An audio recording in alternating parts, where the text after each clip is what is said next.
konsepsyon nga nag-uban ka nato labi na gayud sa pinakalisod nga mga adlaw.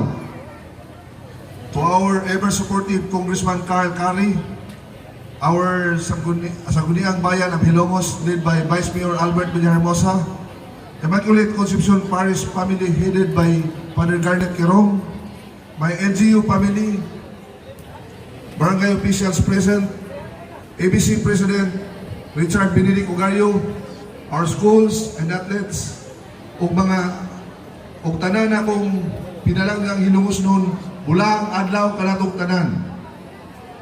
Karong tuiga, lahi ang atong pagbati, lahi ang atong pagsaulog, kaya ang atong pista nakasaylot o usa ka sugilanon nga pag-antos, pagbarong pag-usap.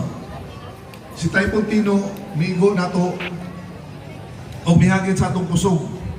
Ang tubig misulod sa atong balay, ang kadaot migo sa atong panginabuhian, o ang opening salvo unta ngatong Nobyembre 13 nato gisaulog, wala madayon tungod kay mas importante ang pagtabang kaysa kasadya.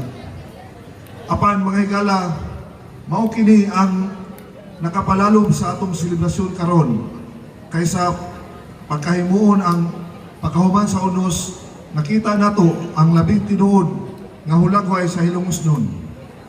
Ang pagtinabangay kamot nga gipaabot sa silingan, ang kusog sa munisipal o sa barangay volunteers, ang paglaom nga dili malumos bisan sa taas nga baha.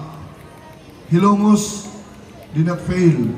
Hilongos stood as one family, as one town, as one heart beating for each other. Busa karon, dili lamang kita nagselebrar sa kultura o tradisyon, nagselebrar kita sa resilience, sa strength, sa panaghiusa nga nagpadaog kanato laban sa bagyo ug sa kadaot nga gidala niini. Sa ngalan sa lokal nga pagamahanan sa Hilongos, akong kalipay ug garbo nga formal na akong ideklarar ang pag-abli sa Hilongos Grand Fiesta Celebration 2025. Usa ka piyesta nga gipadagan o gipalaom o pag-asa dili sa kahadlok. Sugdan nato ang kasadya uban sa usa ka dakong pagsalig, mao nga ang bisan unsang unos nga moigo dili yun mutumba sa lungsod nga magkahiusa.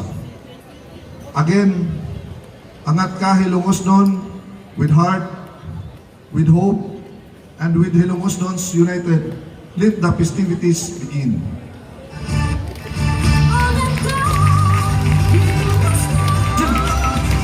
Ladies and gentlemen, our very own municipal mayor, Mayor Linlin Villahermosa.